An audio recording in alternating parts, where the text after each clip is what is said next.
So hello and welcome to a new series of interviews by citiesabc.com where we profile and interview global leaders and thought leaders, experts and people shaping the world and creating new narratives for our world and business all over the planet. My name is Dinis Guarda and we are here today to question and then challenge big thinkers and big entrepreneurs that are thinking out of the box and creating new solutions for the world. citiesabc.com and our digital platforms, my YouTube channel, Dinis Guarda, and Cities ABC channels and podcasts is a new wiki for AR, smart cities and smart society tech digital platform for reinventing, uniting cities, universities, and all of us citizens around the world. Today we have with us Joey Lin, the founder of Illume Research, that is a platform for researchers and for students around the world. And he's joining us from China, which is a pleasure. Welcome, Joey. It's great to have you here. Hello. Yeah, hello, everyone. Thank you. So, Joe, you have a fantastic background, both academic and what you're trying to do with the Illume is quite amazing in the sense of gathering research and people that are shifting the research and the academic world, but as well bringing and using technologies to better look at education and a lot of these different things. So one of the things I would like to ask about you is starting by your background before we go to Illume and Illume. So can you tell us about yourself, your background from China to the UK and to other places and where you are right now? Okay. Hello, everyone. My name is Joey, and I'm in Beijing right now. So my background, I used to study in Singapore for 5 years for middle school and high school. And then I moved to UK, study mechanical engineering in Newcastle University. Then I carried on to study nuclear physics in Cambridge University for master. And after that, I got the full scholarship in Cambridge University for PhD. I keep going on master on the nuclear energy research. And after the first year, I eventually find out what I want to do, and I quit the PhD and give up the scholarship and come back to China to do to start my company called Illume Research. Yeah. Very good. So can you tell us why you created, you have Illume and Illume, that is the company. So can you tell us about the company? How did you create it? How did it come the ideas, and as well your background in terms of creating the company? So because I used to study abroad for over 10 years, all my friends are actually Chinese that they are studying abroad, and I find out that they have many questions and they have many problems to face, such as for example, the first year in university. In Newcastle University, I got 7 Chinese classmates in a class of 150 students. The second year, I have only like 4 friends. And the third year, I got only one Chinese friends with me. They all dropped out or something bad happened. And because of that, I noticed some Chinese students, they have many difficulties to face when they study abroad. And after I studied in Cambridge University, I started to think more deeper and find out what's missing in their background and what's missing in their ability, which is that because Chinese education system is called TBL, it's test-based learning. So all the students are based on their results to find out who's the best. But in UK, and in American, the university, it's mixed with PBL and TBL. PBL refers to project-based learning, and TBL is test-based learning. So it's a mixture of both to differentiate the students with different abilities to see which students has a better ability. So I find out that most of the Chinese students, they don't have any PBL lessons before. In the face that it means that they never done any project before they enter university. That's why they don't know how to do presentation. They don't know to design scientific posters. They don't know write essays. They miss a lot of marks and drop their GPA drop a lot based on that criteria. So I eventually find out that, okay, this is what I want to do. I want to change the world a little bit. I want to, I find something missing. I want to fill in the piece. So in 2013, in the first year of the Cambridge University life, I gathered around 10 researchers from the world. I think eight from US universities like Harvard, Stanford, and Princeton universities, and 2 from Cambridge and Oxford. So 10 of us, we want to know, does the Chinese high school students have the ability to do project before they enter university? So we have done this, we call that experiment, which means we got 10 research together, and each one of us will help one student online to guide one high school student to do a project. So after like 6 months, my student is a girl from northern part of China, and she is favored in physics. I study nuclear physics, so I helped her and tutored her to do a project, and eventually she got accepted in in Stanford University, and got the full scholarship from the Dartmouth University, which are very, very good universities in America. And the rest of the 10 of the researchers and their students also enter very, very good universities. And okay, we think this experiment means that high school Chinese students, they are capable of doing researches, and they actually they have the ability to understand research. So after that, I have this idea to start a company to help all the Chinese high school students, which means they want to study abroad. So for this kind of students, I want to help them before they enter universities to study abroad, because they are lacking of these project-based learning abilities. They will have a very miserable life when they study abroad. So that's the background thoughts of why I study in this company. Yeah, that's amazing. So one of the biggest challenges, definitely, and for us, if you look at the biggest universities in the world, they are actually exactly like you said. They have international students, and that's what makes these universities so powerful. They have different talents and different things. But you mentioned a very important thing is that there's different methodologies. Every country has different methodologies, and China in particular is becoming a powerhouse in the education, but as well as a completely different perspective from Europe and from the rest of the world. So having created this platform, and there you have the mentors and the students, but as well you're trying to widen the scope of their reach in terms of research in different areas. What would be the main points as a former student still studying abroad and in major universities between Singapore, UK, and as well one of the leading ones with Cambridge and so forth? So what would be the first advice you give for people all over the world that are listening to us, and as well your own experience on this level?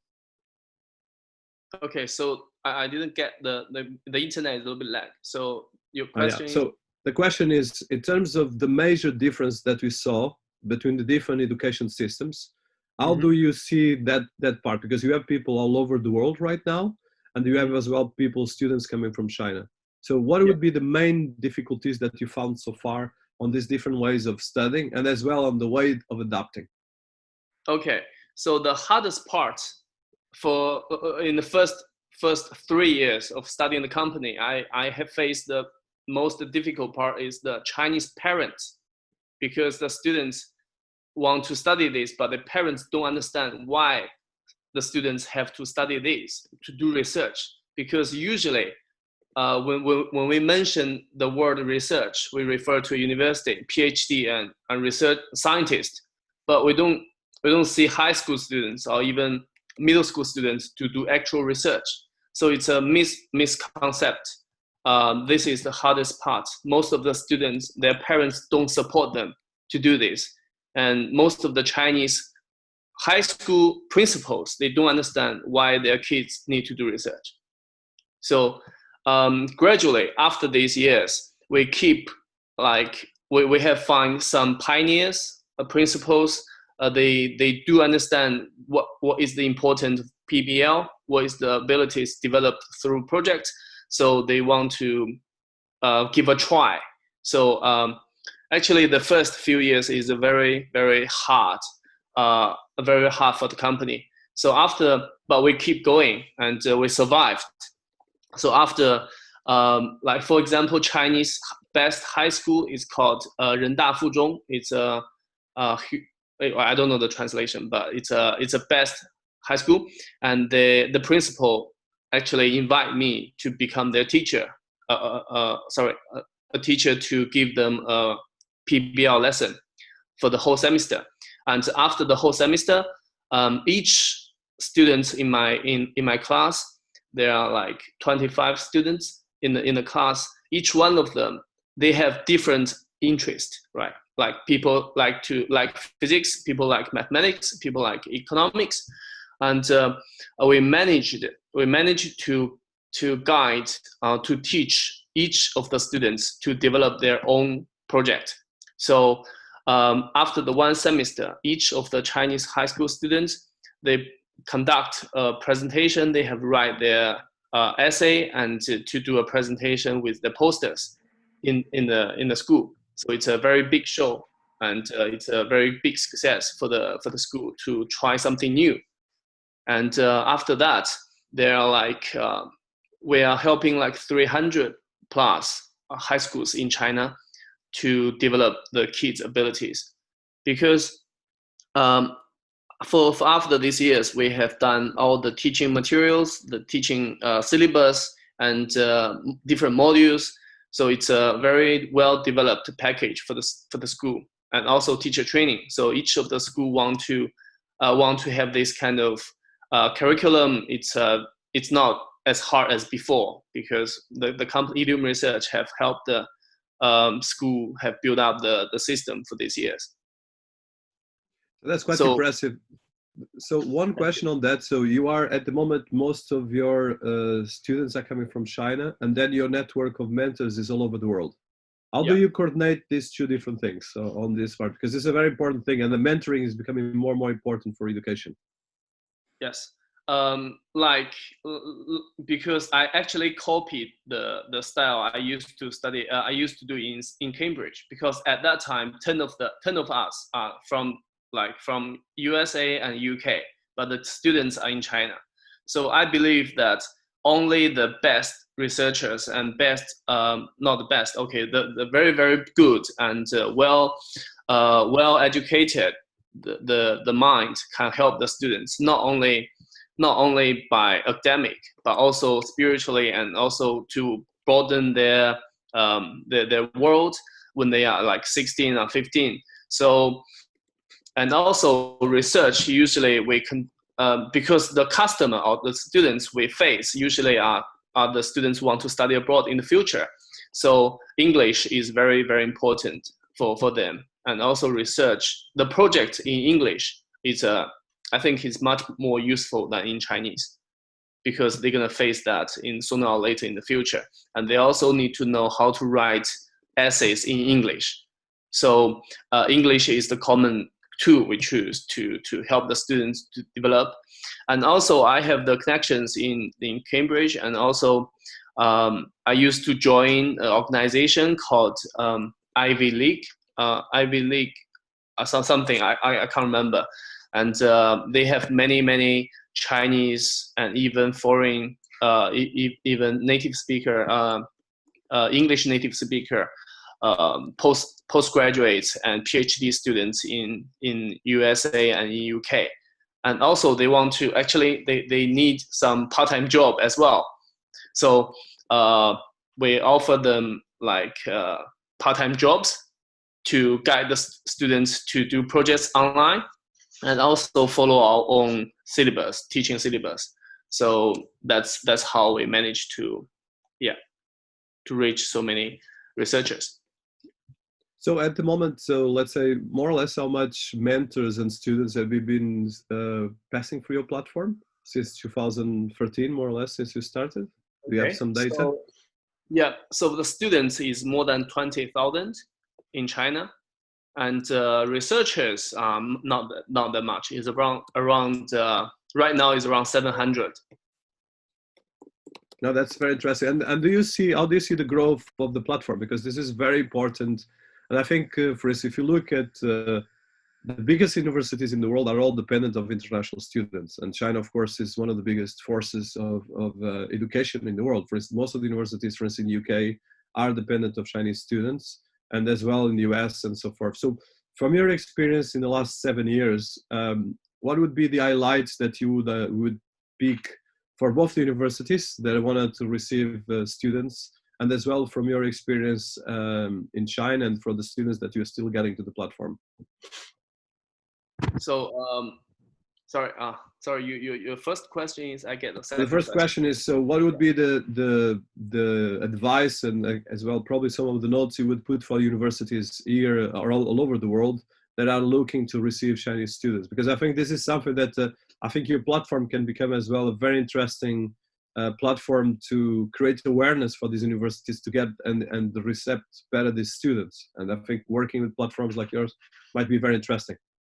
Okay, so Chinese students, I give you a statistic, is that the Chinese students in UK it has the highest drop-off rate among all other countries in UK. This data is from I think higher education statistic agencies in UK, from this agent, and I think Chinese dropout rate is 17% compared to Indian is 5.8%. So from this number, that Chinese students do have many problems when they study abroad, and I think the most common problem is that two problems. The first problem is that usually in the past, like in 2, 3, 4 years ago, is the Chinese students who study abroad is someone who is not that good at study, but very rich. Okay, so this kind of students. And also the second problem is that Chinese international school, high school, I mean, usually is many new school. It's not like 20 years or 30 years developed. It's not that well developed. So from last year, there are 300 new schools being built up just in 1 year, and that means Chinese like international high school, this kind of schools are not that well developed. So they are lacking they are lacking some of the useful or important criteria and curriculums. So I think these two reasons is that the Chinese have not performed that well among all other countries' students in UK. But we all see these problems. And in China, many of the principals and educators, we see the problems, and we try to improve the students' abilities. Like in the past, we focus on students' results, like A-level results. For mathematics, like economics, chemistries, we force the students to study just that. But right now, we look deeper in students' ability, but not only results, but also its abilities, like creativities, like critical thinking skills. This kind of abilities cannot be like linked to their results. So what I'm doing, PBL, I actually helped there are three examination boards in China from UK, which is the Oxford AQA, Cambridge CAIE, and Pearson EdExcel. So these three examination boards, and I helped two of them, Oxford AQA and also EdExcel Pearson, to promote EPQ course in China. I answered the question, but it's a story. No, it's good. It's good. It's good. No, very continue. I think this is very important to understand, and as well to demystify the different ways you look at education between different countries. Yes, I know. I remember the question. Okay, so it's that they try to promote ability. It's very good good course. It's called Extended Project Qualification.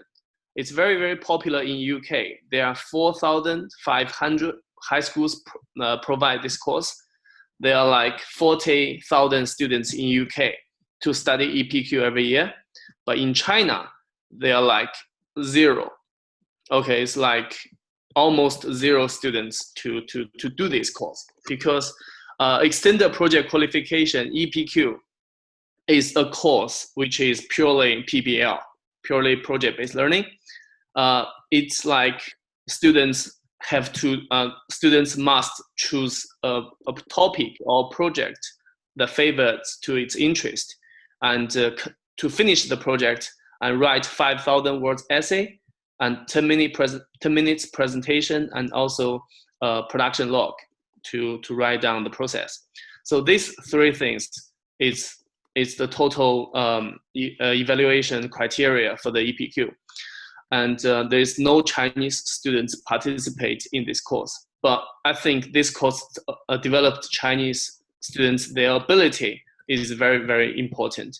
So because this course is very hard to promote or to actually handle in Chinese schools, because the school, like I said, is just newly built, and the teachers' abilities and teacher training is not that well followed up. So we helped the examination boards to promote the promote EPQ course for Chinese students. For just 1 year, we managed to from almost zero to 1,000 this year, to let 1,000 students, Chinese students, to study EPQ. I believe in next 2 or 3 years, this EPQ course is like a must-take course for Chinese students who want to study in UK.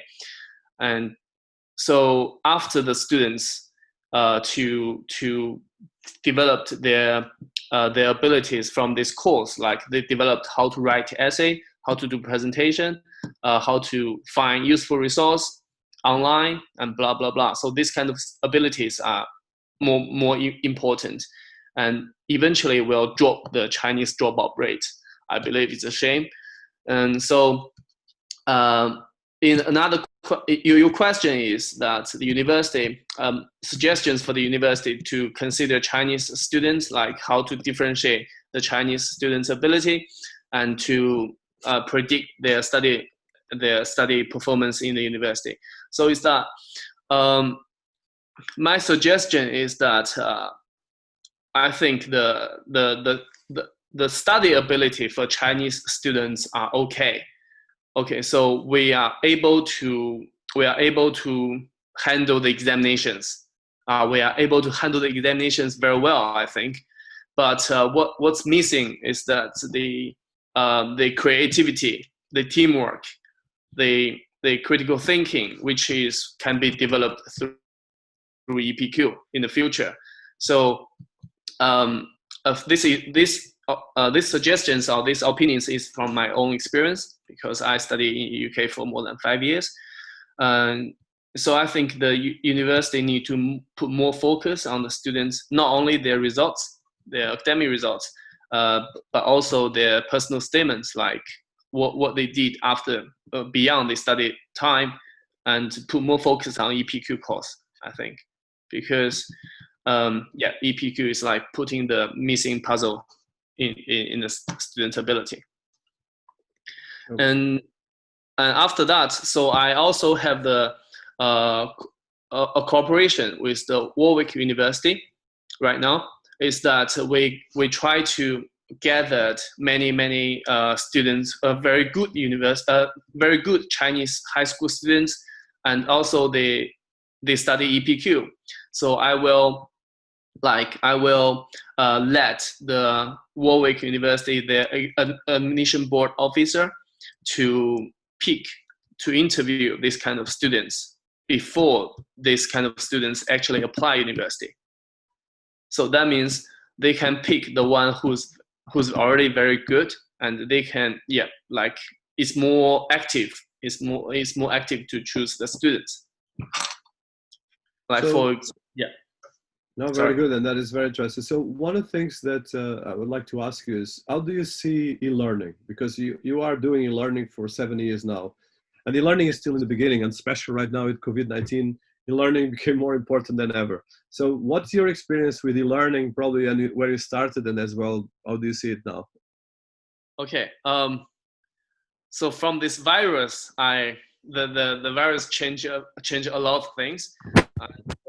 I think e-learning is a very good way, and it's an opportunity for the education actually. And because I'm not saying the common answers. I will skip the common answers. Okay. So what's benefit for the company is that, okay, I'm my role in the company is marketing. Okay, I to travel around China, different like 50, more than 60 cities in China, and to give speech one school by one school to to try to make the school cooperate with me. Okay, cooperate with the to accept my course. That's what I do in the before. So it's a very time consuming, and my marketing team and have like travel. So it's a lot of traveling. But right now the school closed, so there's no traveling. So we just have the business cooperation online. So talk to everyone through like email and also FaceTime and Zoom. So it's a very efficient way to like expanding the market. Like for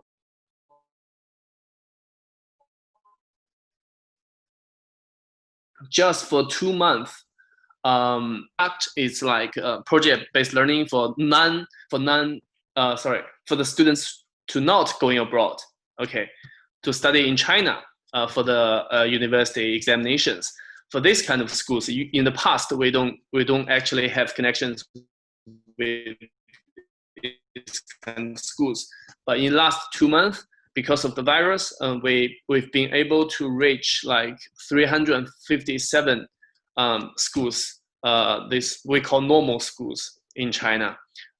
Give them a course. It's called research-based learning and creativity. Okay, for this course, for them, we teach online, and there is no limitations. So one teacher can teach like 10,000 students at the same time. So this like actually very little cost for us, but also we have the marketing expand a lot, and we sign like more than 100 contracts with the schools in just 2 months. So it's very good way for the students who can reach the very good teaching materials and teaching syllabus to because the students who not studying abroad in the future, they have very narrowed and narrowed the work view. They don't know what's outside. They just focus on their results and the examinations. That's all their life. So by like putting in a project-based learning and putting in some topic in their study, it's a very good way to develop something, broaden their views, I think. Yeah.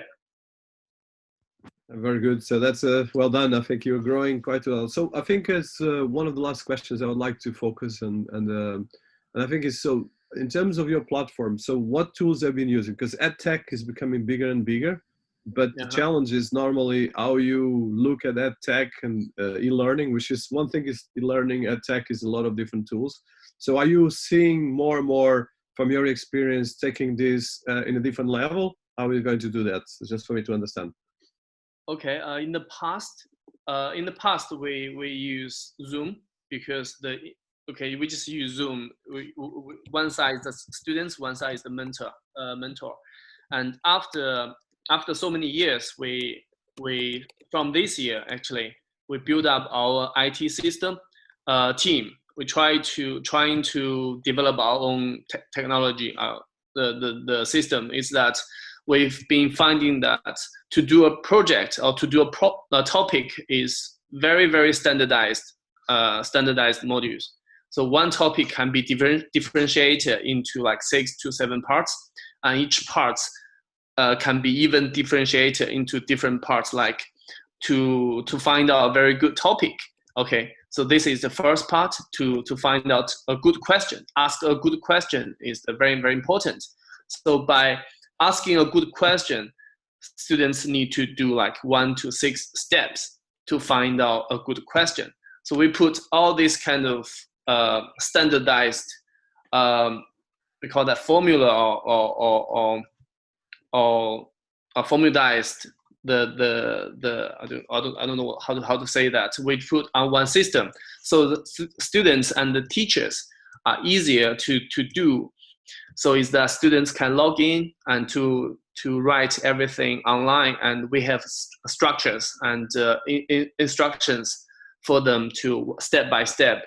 Okay, after they complete the first step, the next step come up, and they can continue to do the whole project. For example, they complete like 70 to 80 steps. They finish their whole project, and they can track every part in the middle. We do this because it's high school students. It's not university school students. It's that the process is more important than results, than the outcomes. So we don't expect them to find something to change the world, but we do want them to learn actual skills along the way, not focus on the end. So like I said, this kind of abilities, skills, like how to find useful results, how to, the students need to know 5 to 6 websites, and each website they probably never see before. And after they download an article, they download an essay, how to read them. So this kind of skills, we believe is more important for the students when they are high school and even middle school. So we're trying to, the system is not developed yet. It's on the process of being developing. So we're trying to put this kind of process, website, a system for the students and the teachers to follow up, so they can know, they know what's missing. It's like a learning management system. Yeah, I think it's very, very important in the future, because project-based learning has a very good way, or very good. It's because it's all standardized. How to do a project in the world, no matter the students in UK or in USA, in China, we all do the same way. So it's easier for us to put online on the system. Yeah, thank you. Oh, very good. So I think the last question, we are close to 40-something minutes. So I think one of the questions I would like to understand, and I think we touched that, but I think it's particularly important for our audience, and I think for everyone in the world, is, so there's a lot of difference between education. You mentioned that you have mentors from the top universities in US, you studied in Singapore, you are Chinese, right now you are in Beijing. So what would be kind of your experience in 7 years leading a platform like this, and as well from the beginning, as you start as probably entrepreneur, to right now that you're starting to get more schools and universities on board? What would be the advice, and as well the notes that you would give to people, especially right now after COVID-19 and after everything that is happening in the world, for the educators, and as well for people that want to use your platform around the world? Okay. So the first suggestion for the educator, or for the people who want to start their own company, is that we need to find the actual needs for the customer, and we need to find what you can give and somebody cannot give for the customer. And yeah, I think that's because I'm not an experienced entrepreneur. I haven't do one-day job before. I just start my company straight away. So I have been through many difficult times and obstacles. So the first suggestion is that don't start your company if you don't have any experience. So time is different. Right now, I think start a company from nothing, it's harder than before, because the different areas and different fields, all food of companies, food of supplies. So find your own unique point. That's the first. I think that's the second suggestions. And for the educators, I joined many like WeChat groups, or we call that groups for someone around the world who favor in education. And we talk about different kind of education systems and different kind of education circumstances. So I think suggestions for the first suggestion is that suggestion is don't start a company if you know nothing about entrepreneurship. Okay. Second one is to find out your own resource and own unique point that it's your own. And I think the third point is that keep going even I have many different times, is that I really want to do this no matter make money or doesn't make money. I give up a lot of things to start a company, sacrifice a lot, like scholarship and opportunity to graduate a PhD student in Cambridge. So I really have the faith and have the power to keep me going, is that I wanted the Chinese students have changed or have improved through my company. That's what I'm keep doing and give me power. And that's very inspiring, and I wish you great success. I think this part of education is increasingly more important. And well, I want to thank you for all this. It's almost 40 minutes that we've been talking here. A lot of interesting things. We're going to put notes about the project, and I think it's important for people where they want to find you and as well more about you, because it's important that we promote that. I don't know if there's any last words you want to say to our audience. We have a growing audience all over the world, a lot of students, a lot of universities. If you have a last words, and I want to thank you first of all. Yeah, I want to thank you. I'm Joey, and I'm just someone who doing what I want to help the Chinese students with the better creativity and ability. Yeah, and I will keep working on that for the rest of my life. Yeah, thank you. That's inspiring. Thank you so much. We need the inspiration and we need the better narratives. Want to thank you so much. Okay, thank you.